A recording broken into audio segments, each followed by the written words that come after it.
आपण पाहतात माय माऊली news channel.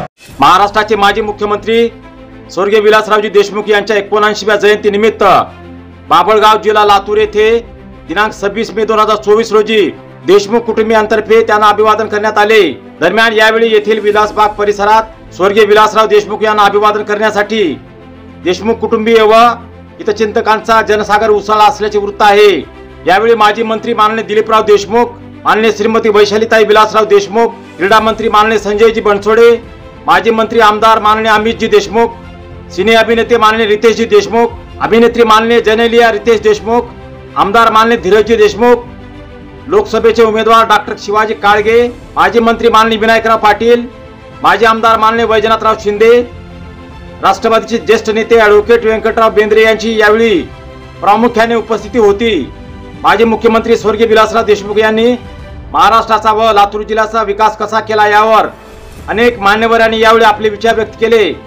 माजी मुख्यमंत्री स्वर्गीय विलासरावजी देशमुख यांच्यावर प्रेम करणारे व त्यांना अभिवादन करण्यासाठी महाराष्ट्र राज्याच्या विविध जिल्ह्यातून आलेले त्यांचे हजारो मित्र, समर्थक, हितचिंतक यांचा यावेळी मोठा जनसागर उसळला असल्याचे आमच्या प्रतिनिधीने कळविले आहे। माय माऊली न्यूज चॅनल पुणेसाठी शामराव सूर्यवंशी, जिल्हा प्रतिनिधी लातूर। 1980 साली आम्ही दोघे एकटाच विधानसभेमध्ये आम्ही प्रवेश केला। त्यापूर्वी आमच्या अगदी शेजारचे आमच्या दोघांचे मतदारसंघ एकमेकांना लागून आहेत, त्यामुळे आम्ही दोघेही निवडून यायचो।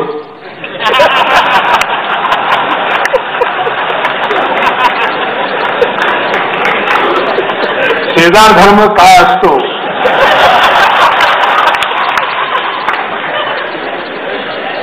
याचा अनुभव नेहमीच ते घेत आलेले आहेत। एवढंच नाही तर आता आम्ही एका इमारतीमध्ये सुद्धा शेजारीच आहोत। गोपीनाथराव मुंडे यांची भाषणं म्हणजे एक मेजवानी। मित्र कसा असावा याचं एक उत्तम उदाहरण म्हणजे गोपीनाथराव मुंडे। एक निखळ मैत्री, राजकारणाच्या पलीकडे जाऊन माणसं जोडण्याची क्षमता ही त्यांच्यामध्ये आम्ही पाहिलेली आहे।